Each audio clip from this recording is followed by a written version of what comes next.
Gary Cotton telah meninggal dunia di Jaipur, India pada 8 Desember 2018, yang artinya adalah ratusan juta dolar milik pengguna Quadriga CX sekarang hilang atau tidak bisa diakses sama sekali.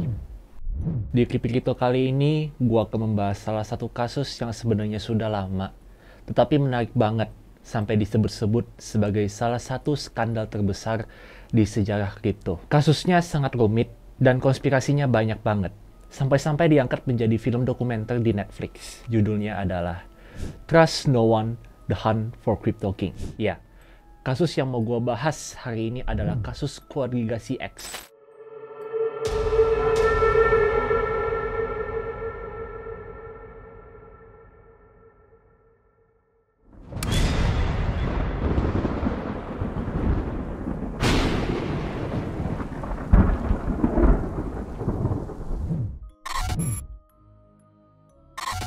Quadriga CX adalah exchange yang didirikan oleh Gary Cotton pada tahun 2013.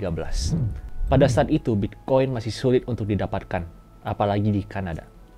Hal ini menjadi motivasi Cotton untuk mendirikan perusahaan Quadriga CX yang dapat mempermudah transaksi jual beli Bitcoin.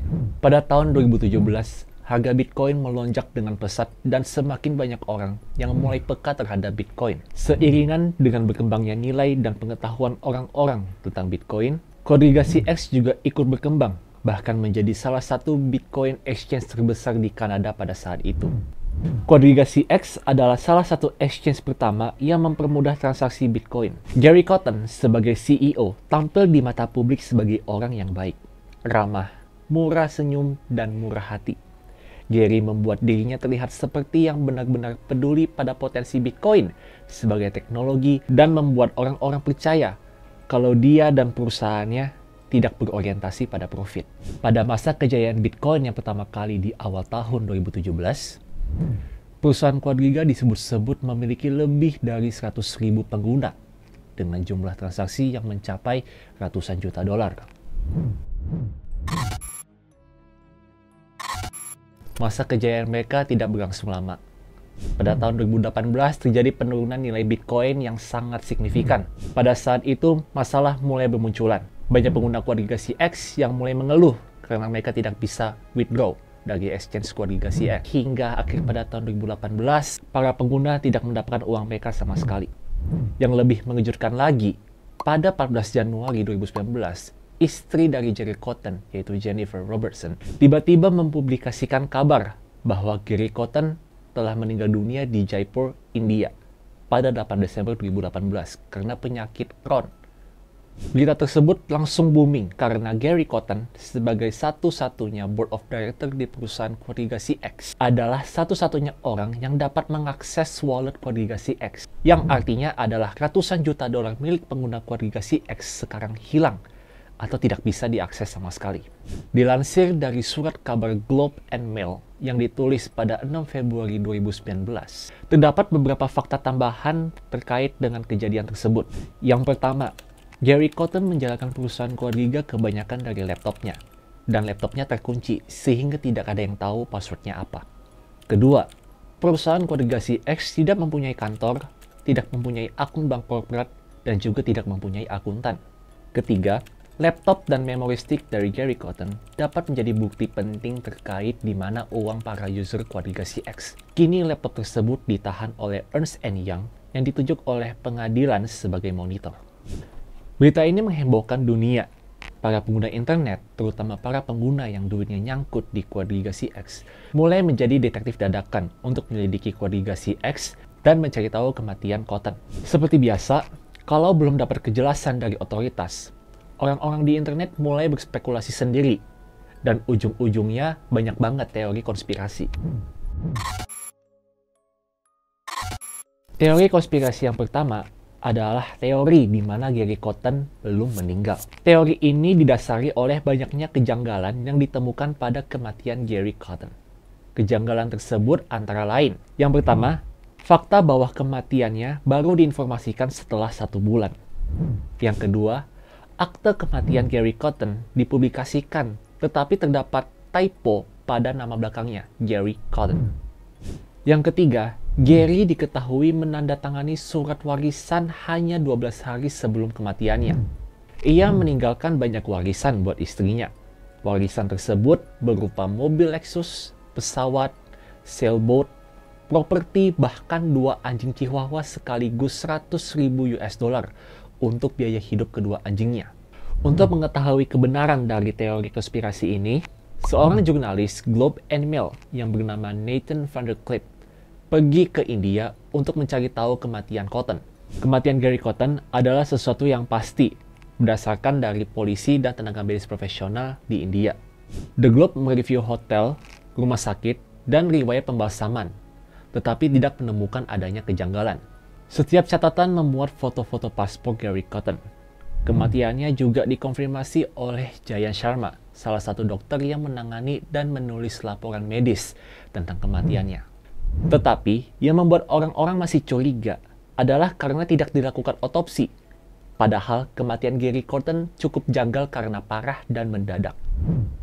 Teori konspirasi yang kedua adalah keluarga si X merupakan tempat pencucian uang yang melibatkan Michael Petrin, seorang ex-buronan. Karena ada kecurigaan dan kekhawatiran bahwa ada celah pada regulasi keluarga, Ontario Securities Commission mulai bergerak untuk menyelidiki perusahaan keluarga si X. OSC adalah organisasi yang bertugas untuk mengatur pasar keuangan di Kanada.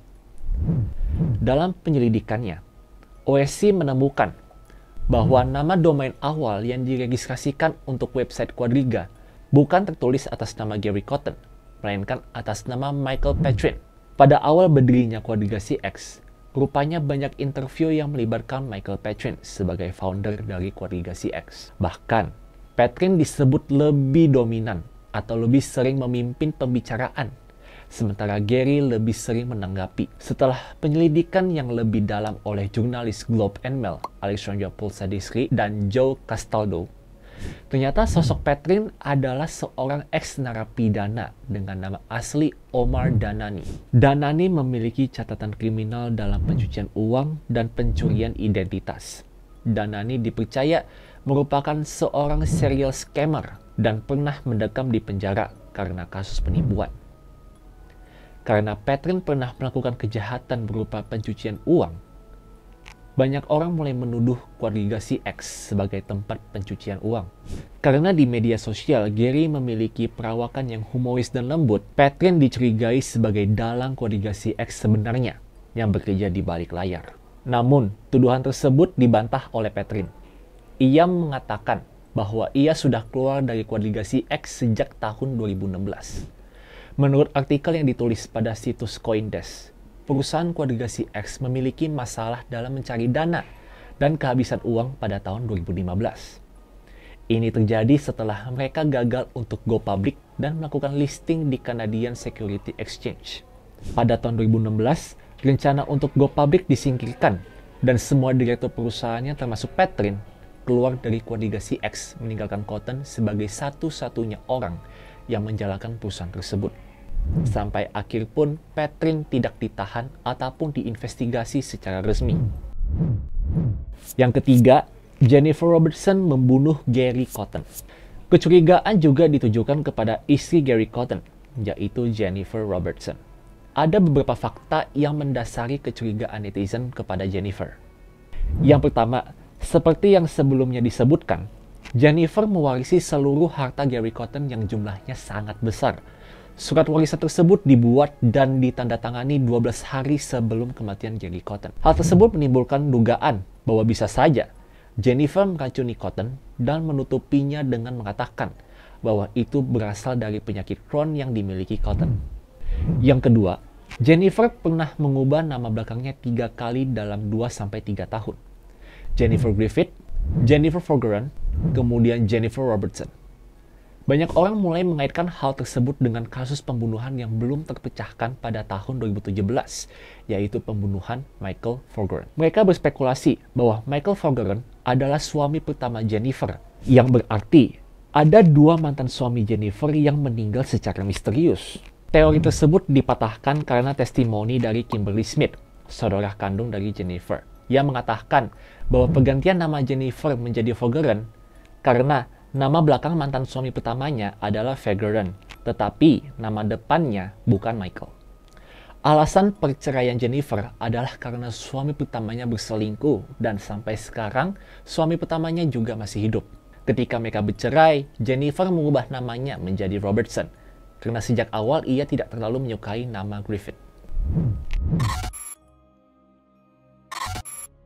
Menurut data yang dikumpulkan oleh seorang pengguna Reddit dengan username Husink, Cotton memiliki jejak digital di sebuah situs bernama TalkGold. TalkGold merupakan situs untuk meluncurkan dan mempromosikan HYIP alias High Yield Investment Program yang merupakan program investasi dengan return yang sangat tinggi alias investasi bodong yang kebanyakan menggunakan skema Ponzi.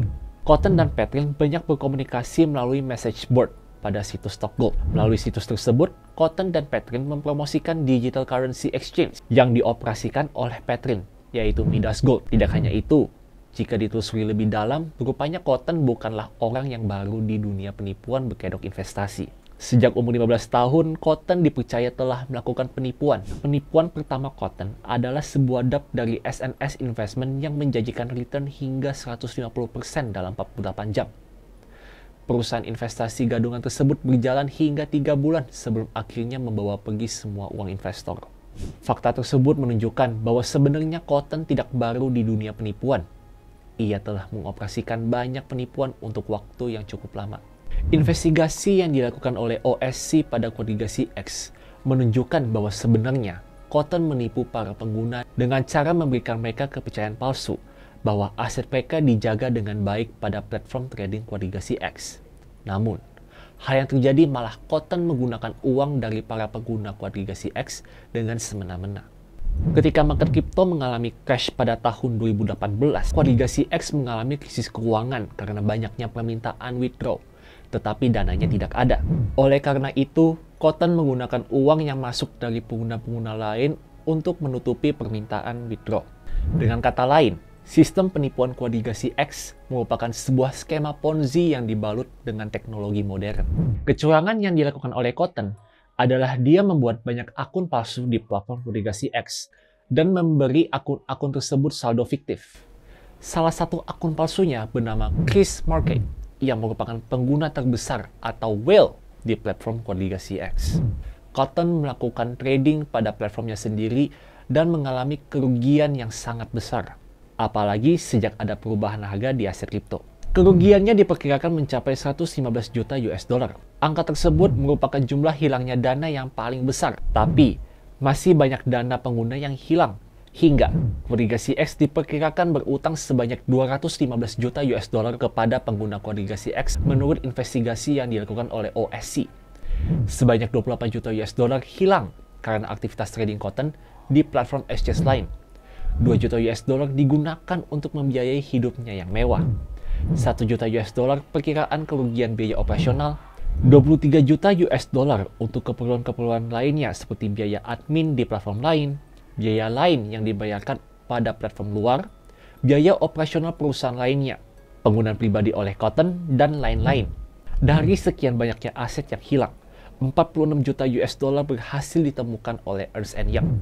Pada 8 Oktober 2019, Jennifer Robertson meraih kesepakatan penyelesaian dengan wali yang mengurus soal kebangkrutan.